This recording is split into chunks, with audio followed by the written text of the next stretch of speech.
to another edition of Two Guys and a Chainsaw. I'm Todd. And I'm Craig. Today's film was the 1980 movie Prom Night, starring Jamie Lee Curtis, and just coming off fresh off of Halloween, in fact, and Leslie Nielsen, who, even though he's one of the top billed in here, doesn't get a lot of screen time, does he? No, I noticed that. I didn't even realize that he was in the movie until the opening credits started rolling. And then, he wasn't really given a whole lot to do.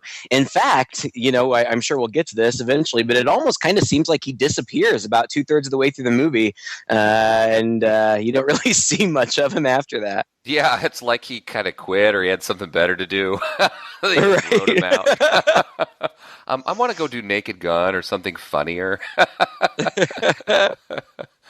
Well, the movie starts out like sort of like an after-school special, I thought. I don't know how you felt about it.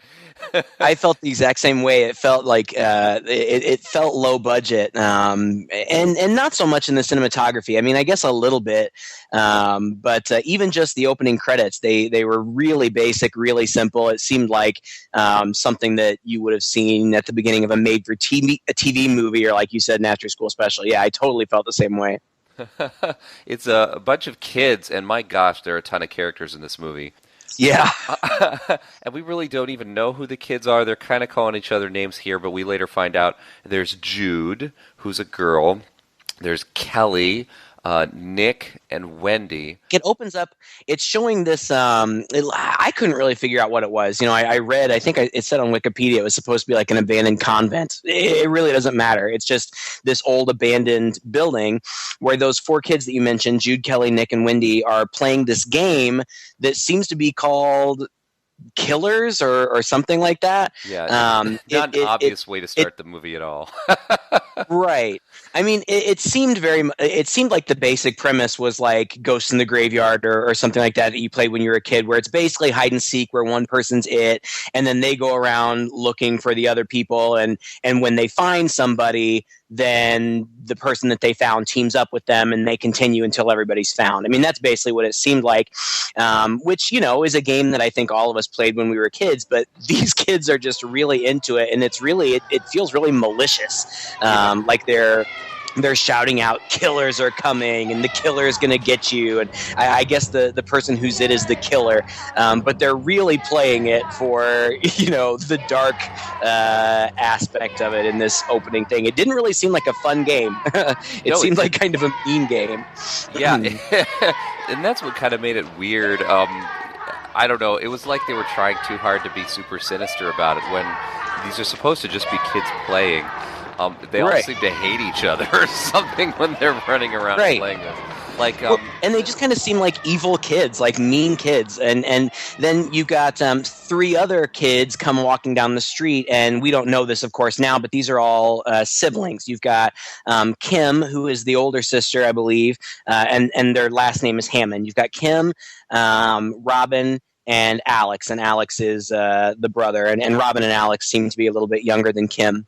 And they hear the kids playing inside, but Kim, the older one, forgot her book, like one of her school books at school, so she has to go back, and the brother, Alex, doesn't want to go in there and play the game. He says, they don't want to play with us or whatever, but it seems like Robin does, and so she goes in there and kind of inadvertently gets sucked into their game, and that's kind of what triggers the event that then, spurs the whole rest of the film. Yeah, it's really weird because she kind of goes in to start playing, but it's not like she announces she's there, or she just kind of starts walking around, and I guess they figure out she's there and hiding, and so they make her part of the game, but of course they are all caught, and so they're wandering around looking for her, yelling, killers, killers, killers, and they just gang up on her.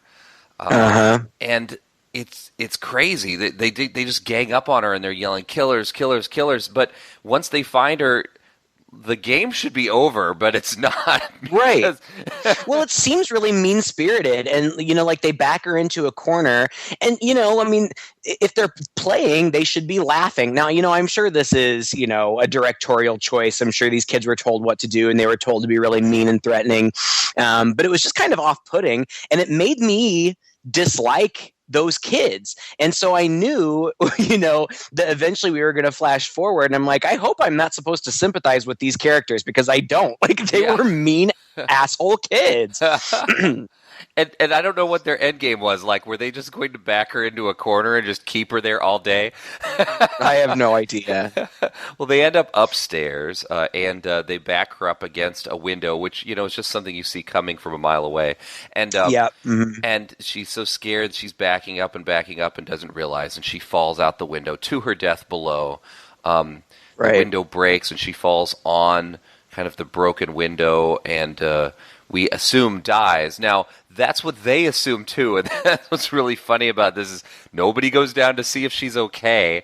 Exactly, right. They all just imagine that she's dead, and so I believe it's Kelly. Is it? Oh no, it's Wendy. Is the one in the group who says we can't go get help. We all have to just agree that this never happened, that we were never here, and they all make this pact essentially, and they all take off on their bikes. And then the camera kind of pans in slowly to Robin, who's dead there on the ground. Mm-hmm. And as it goes in on her face, you see a shadow cross it. Like there's another person there who can see it, who is witnessing what happened.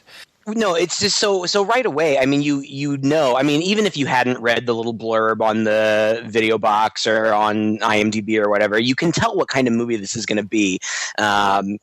It's very much, it seems very much like a precursor to something like I Know What You Did Last Summer, one of those revenge type movies where, these kids all have this secret in their past they're trying to hide, and it's going to come around, to get them in the end. And that's exactly what it is. And frankly, I watched this yesterday during the day, and as I was watching it, I'm like, this is fine. It takes, after that, it jumps to like 6 years later. Yes. We get some kind of sloppy exposition where we just kind of hear in voiceover that there was a suspect, and it was a guy who had been like a sex offender in the past, and he lived near that abandoned building, so they assumed it was him. And when they tried to pursue him, he tried to get away and like in a car chase, and he was in an accident, and he was badly burned, and so he's been hospitalized and institutionalized ever since then. But it was presumed that he was guilty, and it's just it just seems really clunky. Yeah. When we cut into the 6 years later, we find out that Leslie Nielsen's character, his name is just Mr. Hammond. He was the father of this girl who died, and of course now we've got the grown children, all of them, but really we've got Kim, who is the older sister and who is now being played by Jamie Lee Curtis. And so and really from that point on, there's about, I would say, 30-40 minutes of silly high school drama, and then people start getting killed. And that's pretty much it. Oh, gosh. I think it's longer than that. And that's one thing that kind of was like, the movie's kind of boring, don't you think? I mean... Yeah. As like I said, like when I was watching it yesterday, I'm like, this is pretty standard slasher fare. You've got right away, again, we're reintroduced to all of these characters. And it basically seems like all of the kids have grown up and are doing okay. Like Mrs. Hammond, the mother, is not doing particularly well. But the siblings, Kim and Alex, they seem okay. And, this is the anniversary now of her death. It's 6 years later. And all of the other kids who have grown up seem fine. And they're all kind of friends, except for Wendy. Wendy was the one who said, no, we can't tell. And now she's grown up and she's turned into the high school bitch. And it seems like she and Kim are kind of rivals, and they're rivals over Nick. And then it's a lot of really kind of silly high school drama with, fighting over boys and what are we going to wear to the dance, and am I going to get invited to the dance? And hello, Jude. Missed you on the bus today. I didn't ride it. No kidding. I got to ride it. Who with? None of your business. Who with? A guy. Mm-hmm. A guy, huh? Mm-hmm. Who with, Jude? I'm going to the prom. Great. The prom. Now I know why Kim won't go out with me. She likes girls. It's better than kissing an ashtray. Say goodbye, Lou. Goodbye, Lou. Hey, listen, you guys ever get tired of each other? I'm always around, know what I mean? Oh, really? It just seems like they were really, really thin on plot, and so they were just trying to flesh it all out. And I read, like I said before, there was the mention of this guy, Murch, who was the guy who was suspected of killing this girl. The whole subplot with Murch, and the police are looking for him throughout the whole movie. Like, they find out that he's escaped from where he was unexplainably because he's been catatonic ever since then, but he's escaped now. He kidnapped a nurse and stole her car, and so they're looking for him, and they're checking out the old building, and they find the nurse there, and you see the car driving around every once in a while, and it ends up all being entirely inconsequential. Like, it's just a huge red herring that has absolutely no payoff whatsoever. And I found out, having read more about it after I watched the movie, that all of that was added in late in production. Like, I don't know if they just didn't have enough content, they had to put something else in, if there was not enough intrigue or mystery, because there's really not a lot of other hints as to who the killer might be, except for that obviously they're seeking revenge for this incident, because the only people who are being targeted seemingly are these 4 kids who are involved, which also takes away some of the tension, because you don't really feel like anybody else is in any kind of imminent danger. It's only those 4 kids who you don't really care about anyway, because then there's this other huge cast of characters who you can't even keep track of. I don't know. If you can't tell, I ended up, I sat through the whole thing, I watched the whole thing, and then thinking about it later last evening, and even more so today, I'm like, this movie was pretty dumb. Yeah. I don't really think I cared for it very much at all. Well, it's so heavily plotted that there's no characterization. It's more interested in what's happening, like you said, the silly high school drama and stuff like that, than us really getting to know or care about these people. And it's almost like the writing is a little too economical. You get these really brief scenes where just you get a small little bit of important information that's delivered to you on a platter, and then boom, there's another little brief scene where there's a small little bit of information delivered to you on a platter. I mean, even when we fast forward into the future, you've got Leslie Nielsen and the whole family standing around the grave. Oh, okay, so we understand this is Robin. The family's still broken up about this. The mother doesn't like it. Boom. Then we go to school, and they're having this, silly dialogue. And the first thing out of their mouths is, oh, there's that creepy Mr. Sykes. Don't worry, Mr. Sykes is fine. And of course, there's Mr. Sykes, who's holding an implement of cutting.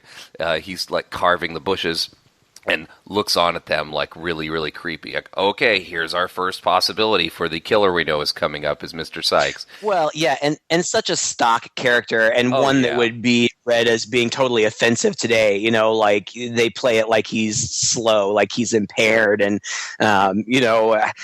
people could get away with that in the 80s, but it's totally not PC now. And so it seems, even understanding that within the context of its history, that was something that we unfortunately, were okay with at the time. It just seems a little bit distasteful. Like it's off-putting, and it's just another ding against the movie, I think, overall. Well, and it's just so obviously thrown in there that your first thing is like, oh, here's our first possibility. Check him off the list. Right. Because there's no way, shape, or form he's going to be the mysterious killer. And then we get these phone calls, which is reminded me a lot of Black Christmas. Christmas. Mm-hmm. And actually, a lot of this movie seemed like it was trying really hard to cop some of the style of Black Christmas, Mm-hmm. I agree. Pacing, and I'll have to say that they have the same composer. Oh, there you go. The same musical composer. Well, maybe that's a little bit of it. I mean, the director, the director, the cinematographer, they can't really hold a candle to Bob Clark. I just love Bob Clark. No. He's got a style all his own, but they're trying really hard to make it. I hate to say art house, but maybe art house. Like these elements where it cuts away from the high school drama and we focus a little more on this mysterious killer, or they do flashbacks. They're a little creative, but they feel like they're in the wrong movie, Yeah, I just didn't feel like they were executed very well. Like I understood what they were trying to do, that, they were cutting back and forth, when one of our characters, our now teenage characters, is having memories of what happened, and maybe are feeling guilt or something, and we get these really quick flashbacks to the scenes that we had seen in the beginning. And I got what the connection that they were trying to make. It just didn't seem well done. I mean, it felt kind of amateur, and I didn't think they succeeded. Yeah, we get these phone calls to each of the kids, and you get these shots of the phone and the phone cord, and of course the killer talking, and he says something sinister to every one of them, and every one of them who answers the phone just writes it off as some sick person who's calling crank call, heavy breather or whatever, and he's saying these things like, "Do you still like to play games?" Right. And crosses them each off the list. And like you said, it kind of works against the movie because okay, well, this guy's targeting these people. Nobody else is really going to be in danger. It takes a little bit of that suspense out of it. And it also takes the motivation question out of it. And it's just clunky. It's not very well done. And then, again, like you said, that subplot is inserted in there so clunkily too. And it just so turns out that whose dad is it? Who is the police officer? It's Nick's dad. Nick's dad, McBride. Lieutenant McBride, right. And he just calls in the doctor who worked on the case of this schizophrenic man who they had thought had killed Robin many years ago. And the doctor walks in the office and is like, "Look, I'm on a tight schedule. I hope this is an emergency, Sergeant." "Lieutenant, I was promoted last year." "Great. Congratulations. What's the problem?" "Leonard Murch.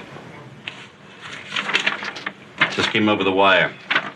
Last night, Murch escaped from the state hospital in Cleveland. He took a nurse and her car with him. The authorities in Cleveland say he's violent." "I don't see how I can help. I haven't even seen Leonard since he was institutionalized." "But you know him." Knew him, past tense." "You think he'd head back here?" "I don't know." "Look, come on. Even a guess will help." "Lieutenant, you're asking me to comment on a catatonic schizophrenic who was disfigured and institutionalized 6 years ago." Right. Who knows where he would go? It's so clunky. It's so to the point. Like I said, it's just so economical. It's so bold on its face.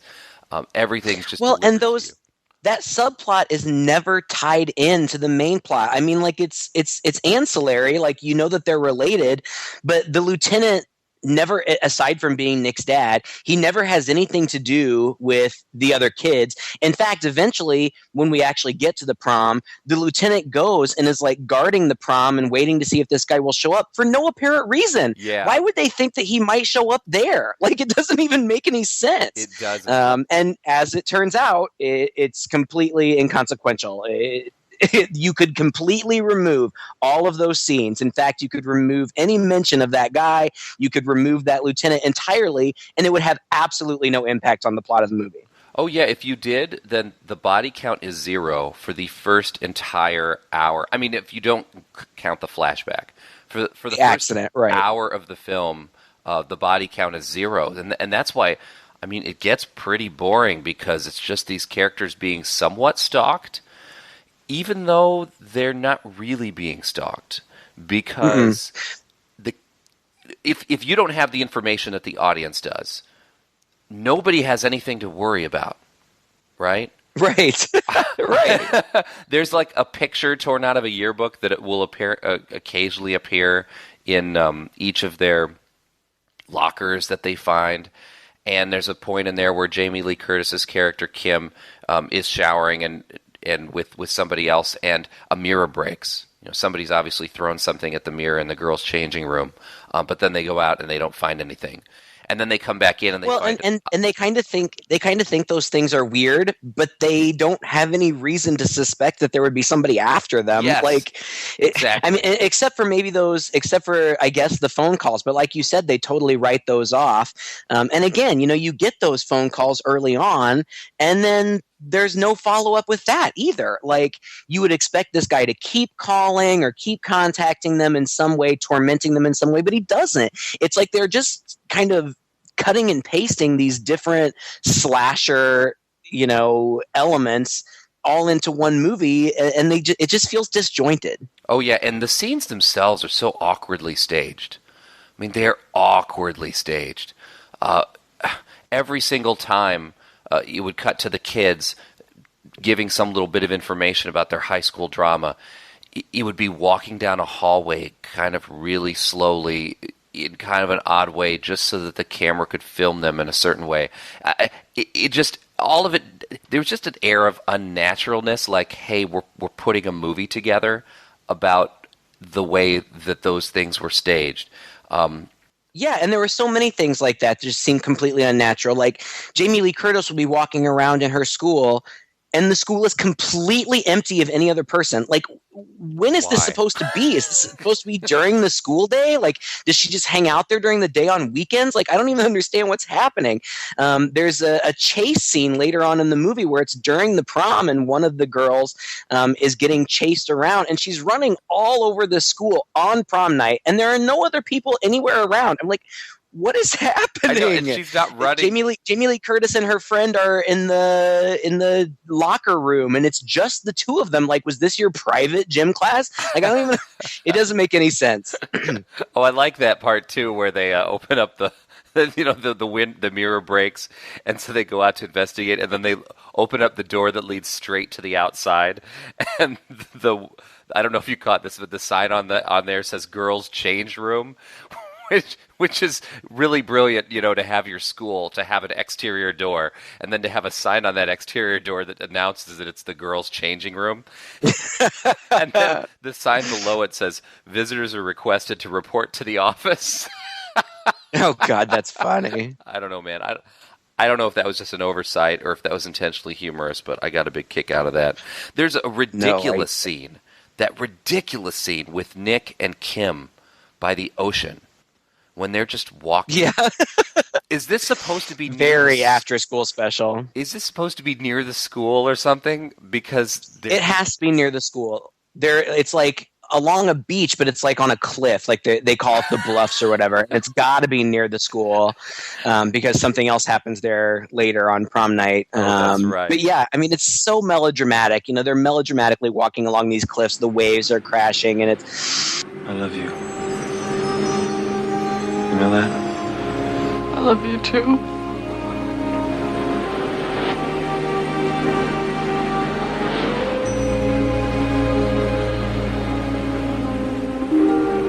I want you to know, Robin's death, I remember it. I've always been really sorry about it.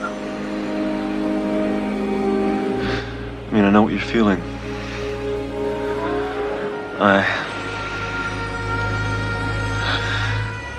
Listen, Kim.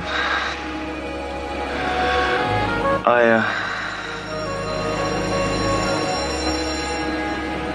gotta go.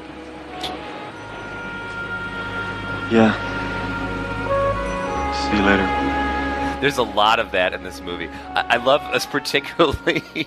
I love Wendy and how they make her out to be such a bitch, and they show us her home life, which they show in maybe like 3 different shots. And every single time, Wendy is like either getting ready for school or getting ready for a date or getting ready for the prom. And just as the doorbell rings, or just as she's getting ready to head out the door, this older woman pops into the frame who, at first I thought, what is it, her mother? But she's too old to be her mother. Maybe it's like her grandmother, but she's just dressed up in an apron. And like her sole purpose for popping in is just to look aghast at what Wendy's doing, or right. Oh, that crazy kid kind of look on her face.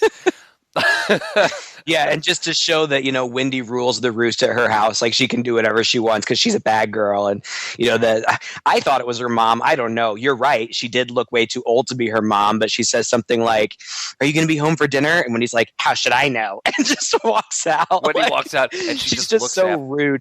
She's smoking in the house, like putting her cigarettes in the ashtray, not even putting them out. The old lady has to come and put her cigarettes out for her. So silly. And there are so many things like that. Like I said, it's just all this silly high school drama. And we're semi-introduced to all these characters. Like, of course, there's the 4 main kids who were involved in the accident. And then there's Jamie Lee Curtis and her brother.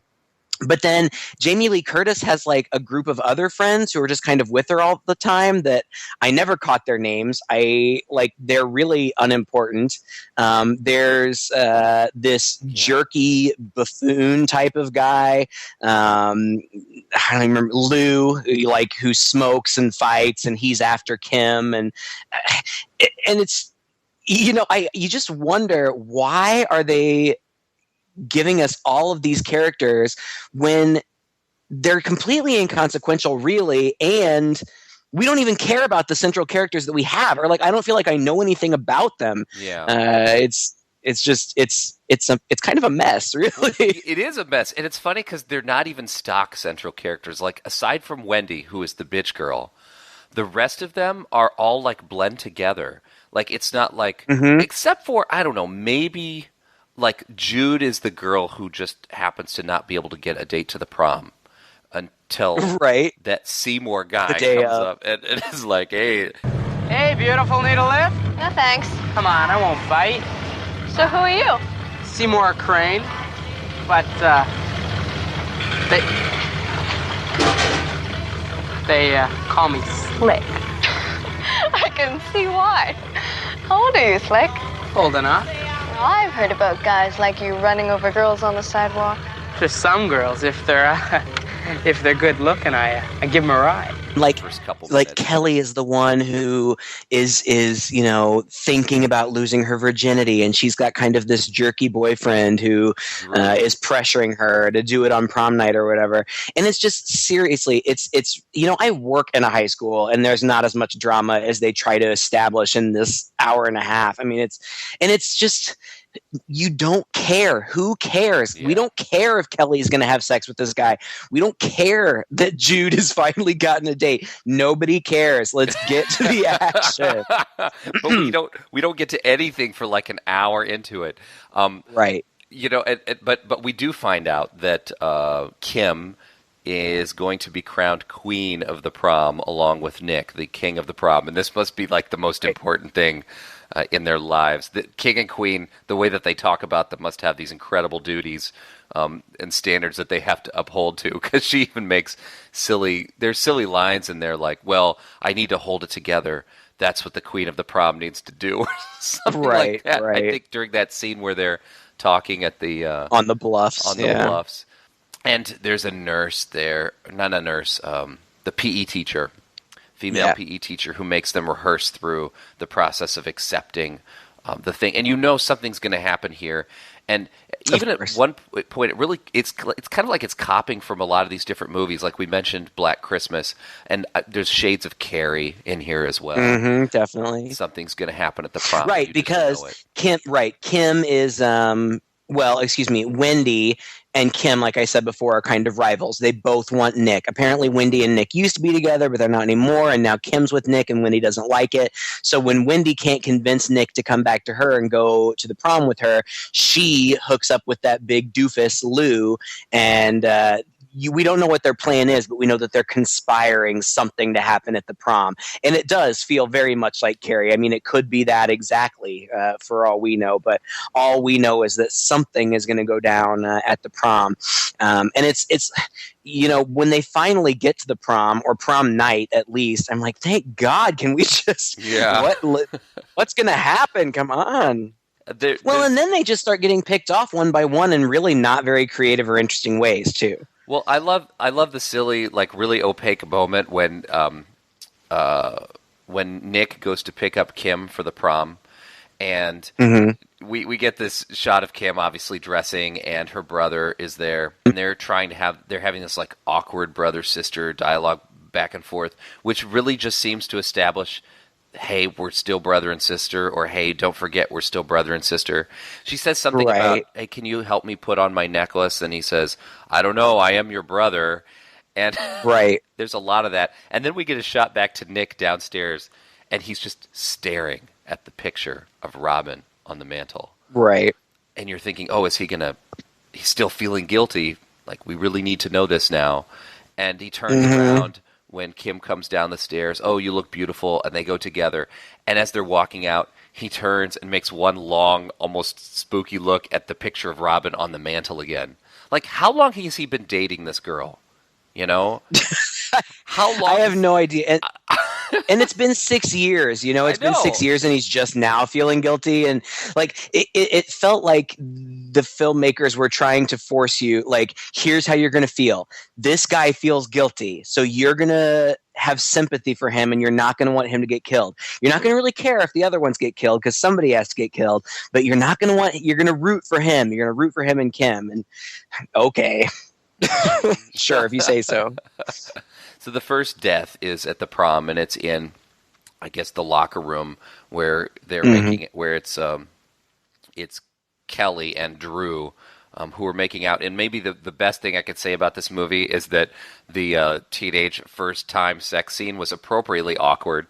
And I just think it was just so poorly staged that it came so close to reality of awkward teenage sex. But yeah, it's exactly what you would have expected. Suddenly, she doesn't want to go through with it, and he immediately turns on her and says, just very bluntly says, "Well, I know many other women who would."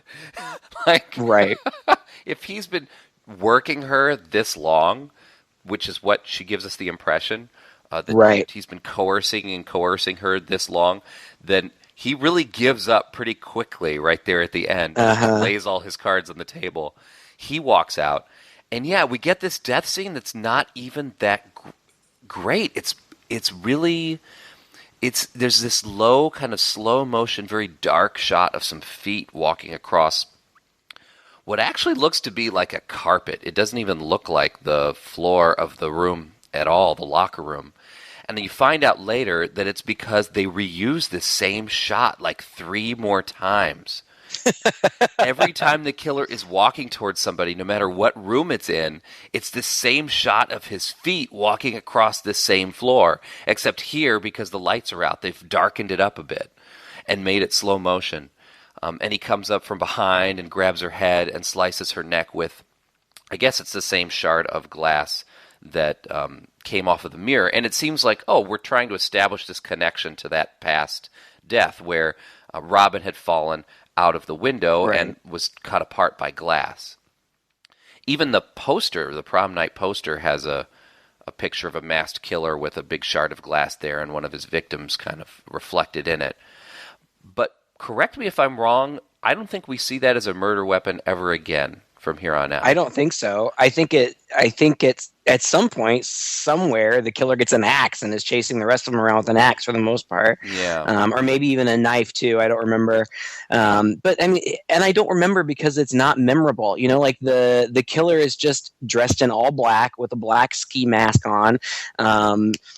There's nothing to indicate who it may or may not be other than you kind of get to see, the size of this person. It doesn't seem to be, we're not talking about like a Jason Voorhees who's like this looming big presence. It just looks like somebody in black clothes, so it's totally not memorable.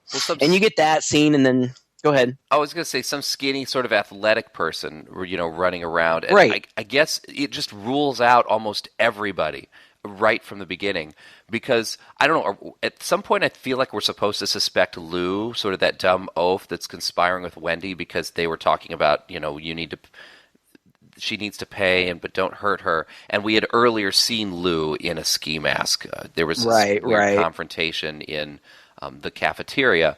But once again, Lou is like big and chunky guy. He's clearly not going to be him, and it wouldn't. And that's sense. So blatant. Like, yeah, it wouldn't even make sense the way that it's staged. I feel like there's even a Scream moment in there where, that Lou comes in late after we see a killing, and he's kind of out of breath, and he's saying something cryptic, and you're supposed to think that it's him, but it never crosses your mind. No, it never crossed my mind that it was him because, first of all, I mean, you can tell that the person who it is a completely different physique, and Lou is such a stupid idiot character. Like, he would never be able to do anything that required any kind of skill or planning. Yeah, that's true. So anyway, there's that death, and then it switches back to the prom, which this is where the budget of the movie I think like really shows because I never feel like this is actually a prom and not some set that they're trying to make look like the prom. because some shots are of just a few people in the corner, and the lighting seems totally different. And then you get a shot of the stage, which is like total disco.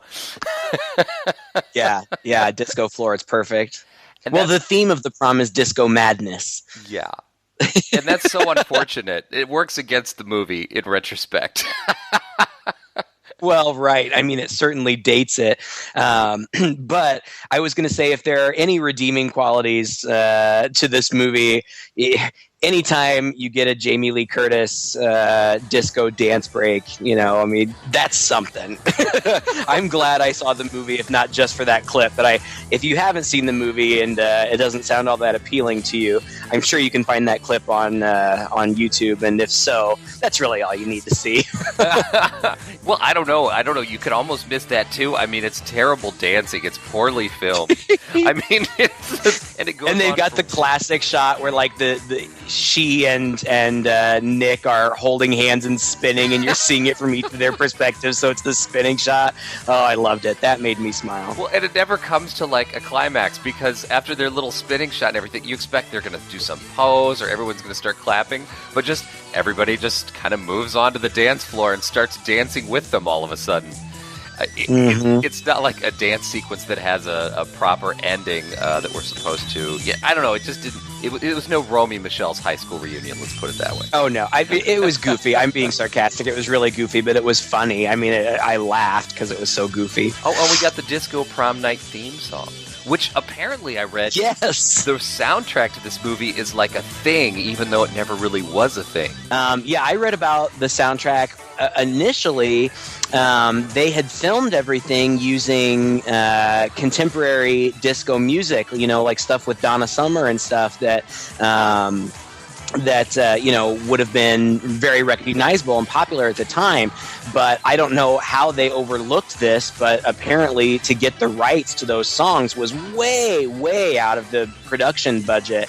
And so they had the musical composer rewrite songs, but really all he did was just copy those songs. And if you listen to the music in the background, it's super familiar. I mean, you can totally tell what songs he was copying. And I guess they got sued for copyright and ended up settling out of court. I don't remember what they had to pay, but they did have to pay out on it something for copyright infringement. But of course we have a theme song called Prom Night. And right. The disco dance sequence gives us an opportunity at least to hear that for a very long time. And it's pretty funny. It's like prom night, everything is all right. Like it's just so it's corny. And I can see this film actually did pretty well in its initial release, I guess. It was Canada's highest rated or highest earning horror film of that year of 1980.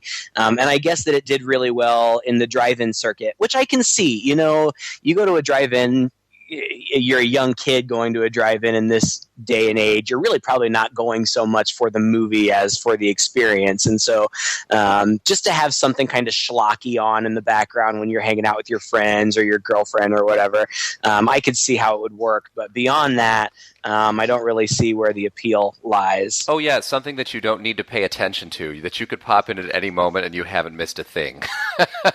Right. That's kind of this movie. You could go in and out of this film and it really doesn't matter. No. So then, of course, you get another shot of Jude and the Seymour guy who are at the van, in their van. They're having sex, and it's her first time as well. And I guess they're out at the bluffs, and there's this shot of what is obviously the killer's point of view, kind of coming close to the van and sweeping around to the back window. Then we get shot on the inside, more of this inane dialogue, I feel, between these two characters.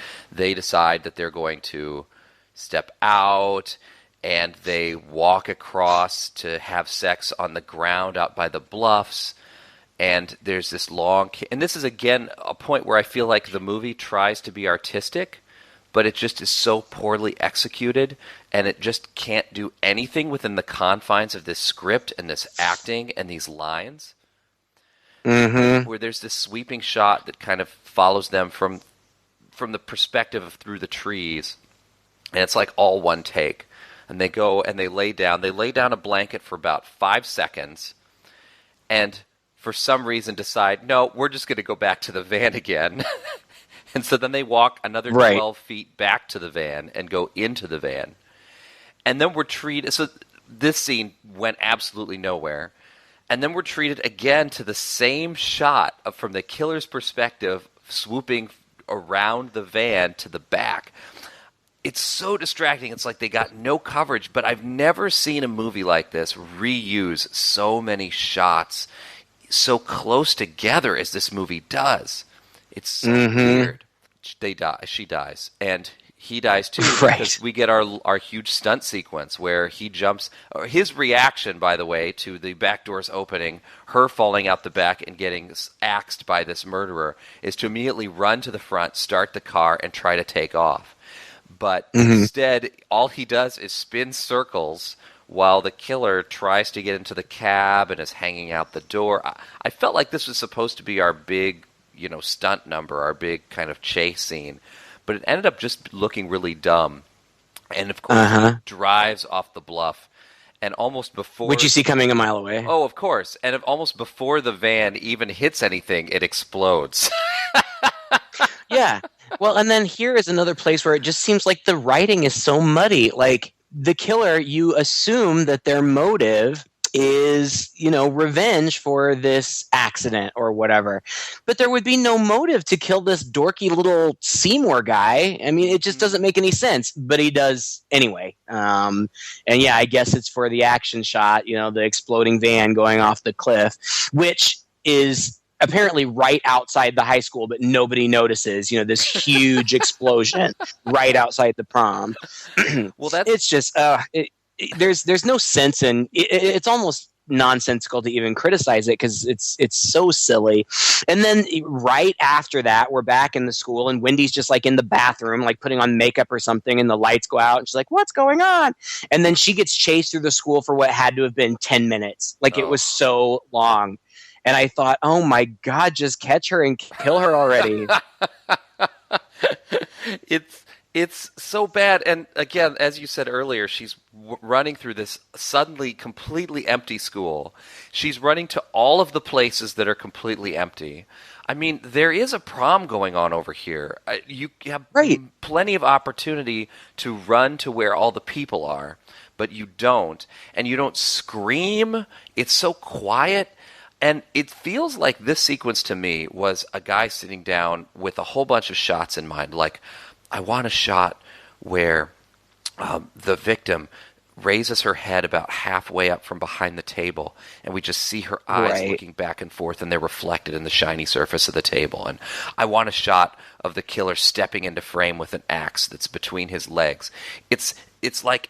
There are some really great shots in this sequence, but they do nothing for the sequence because they're just and she just keeps running from one place to the next and hiding. Like, okay, I'll run and hide here for 30 seconds until the killer shows up, and then there he is. Now I'll run somewhere else and hide there for 30 seconds. Here he is again. Like, it's just come on, get on with it. Yeah. So eventually they do. Eventually, she ends up in a closet, and this happens several times too. Like the killer kind of is looking where she is, but then he's going away. But then she makes a noise. Like that happens like 3 times. Mm-hmm. And finally, on the last one, she ends up in some closet, and I guess that's where the killer had stashed one of the other girls, either Jude or Kelly. I don't remember. It doesn't make any difference. But she sees the blood dripping, and she sees the body, and she screams, and so the killer comes back and kills her. And so then all we've got left is, of the 4 original kids, is Nick. And that's when it comes time for the prom king and queen coronation. And they've rehearsed this before, so they know what they're supposed to do. But of course, remember, Lou's got this plan or whatever. So when Jamie Lee Curtis, Kim, and Nick go backstage and take their positions, Lou's goons grab Nick and knock him out, and they take his jacket off, and Lou puts on the jacket and the crown like he's going to go out there and accept prom king or whatever, and that's going to be their big prank. Hardy har. Yeah. It's not even that cool. But no, lame. But of course, this killer's not paying attention. Apparently, just arrives on the scene after this is done, and comes up behind what the killer thinks is Nick, and takes an axe to his head. And a loose head rolls down the center of the stage in front of everybody at the prom. And that's a neat idea, I think. And everybody runs out screaming. And then there's a chase sequence between the killer and, I guess, Jamie Lee. Nick Is that even and what Kim. happens? And Kim. Oh, yeah. Well, yeah, like she goes back. I guess Nick has kind of woken up, like he was knocked out or whatever. She goes back to get him. Meanwhile, everybody else has run outside, so it's just the three of them still in there. And it's there's a fight scene between them. It's completely anticlimactic. The killer gets knocked down a couple times. Jamie Lee gets knocked down a couple times. Nick gets knocked down a couple times, and at some point, the killer loses his axe. And Jamie Lee goes to get it, and she picks it up, and while the killer is like standing over Nick or something, she hits him, but with the blunt side of it. Now, I mean, obviously it causes damage, and that would, severely injure somebody, but she doesn't like chop his head off or whatever. And then there's this moment where the killer pauses, and he and Kim, Jamie Lee Curtis, make eye contact, and there's obviously some recognition there. Now, this is when I thought that I had figured out who it was. I thought that it was going to be her mom. Yeah. Because all throughout the whole movie, they had talked about how the mom had never really recuperated. She wasn't taking it well. It was the anniversary. She wasn't doing well. She had come to the prom with the dad because the dad just happened to be the principal also. But then, like, she had disappeared. He said he had to take her to relax somewhere. So she could have easily been doing all these things behind the scene. And at that point, I had it figured out. I thought, it was going to be another Sweet 16 where it's the mom taking over, or even Friday the 13th, the mom getting revenge. But that's not how it plays out. The killer, Nick and Kim, stumble outside where the police are all out there, and I think maybe the killer stumbles out there before them, and Jamie Lee says to the cops, don't shoot him. And he collapses from the wound on his head, the blunt wound on his head. And she kind of holds him in her arms, and she takes off the mask to reveal that it was her brother, Alex, all along. I don't know. What did you think about the reveal? I didn't care at that point. I mean, I honestly didn't care. I felt exactly the same way you did. I thought it was going to be the mom. And so I was a little surprised at the reveal. And it did make sense that maybe, obviously back in the day when Robin died, that one of the people who would have stumbled across it would have been one of the siblings, since they had been out there walking. Right. So it made logical sense. But again, was he just biding his time until prom night? Like, yeah, it doesn't really make. And we're never given any indication throughout the whole rest of the movie that he's in any way unhinged. Like, he seems fine, and his reaction. He doesn't seem to be particularly mourning or anything. I mean, yeah. I guess logically speaking, it would make sense that if he saw what had really happened, that he would want to get revenge. But there are so many lame red herrings that when it's finally revealed, you're just like, really? Like, that's the best you could come up with after all this misguidance? I mean, it's like you said, it makes logical sense, but there's no foreshadowing. And we don't even spend much time with him in the movie. Mm-mm. He pops in and out almost as much as Leslie Nielsen, which is like for 3 or 4 scenes, and that's it. So, right. Yeah, it's just super clunky. It feels totally contrived, just like the whole movie. The whole movie just feels completely contrived. It's kind of a paint-by-numbers script, I think, that's derivative of all the movies we've listed. And it tries at times to be artistic and kind of give this art house feel, but it's so poorly executed, and it's so shoehorned into an otherwise kind of silly movie that it doesn't matter. Right. And I don't know, I've been very critical as we've gone. It's a cheesy 80s slasher. There were some ones that lasted, but even the ones that lasted and turned into big franchises, it's not like they were masterpieces of cinema when they came out. For whatever reason, they found a fan base and people ran with it, studios ran with it because they were making money. I think this film was originally supposed to be distributed by Paramount, but they were only going to release it in a handful of theaters, and some other more obscure production company, offered to release it, to do a wider release, and so they went with that. Well, Paramount then instead went with Friday the 13th, which came out the same year, which of course went on to be this huge franchise and still is. So who knows? I mean, it may just be serendipity. Had these people, had the Prom Night folks gone with Paramount, maybe that would have become the big new franchise. I don't know. I mean, Maybe. Personally, I think Friday the 13th is a better movie, but it's certainly open for criticism too.